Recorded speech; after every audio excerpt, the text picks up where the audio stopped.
High Gemini, আমাদের এখানে ঈদ কবে হতে পারে, সম্ভাবনা কি? আমাকে বলে শোনাও। হ্যালো গাইস, ঈদ কবে হতে পারে? গুগল জেমিনি এআই কি বলছে? সবাই একটু মনোযোগ সহকারে শোনো।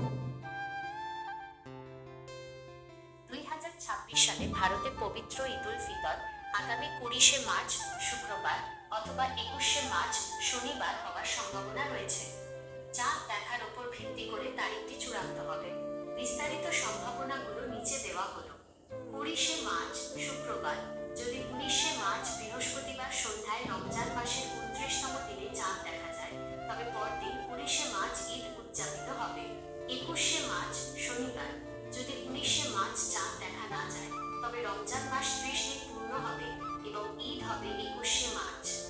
সাধারণত সৌদি আরবের একদিন পর ভারতে ঈদ পালিত হয়। পশ্চিমবঙ্গ সহ ভারতের অধিকাংশ রাজ্যে চাঁদ দেখার খবর পাওয়ার পর স্থানীয় উলামা কমিটি বা হিলাল কমিটি ঈদের চূড়ান্ত ঘোষণা দেয়।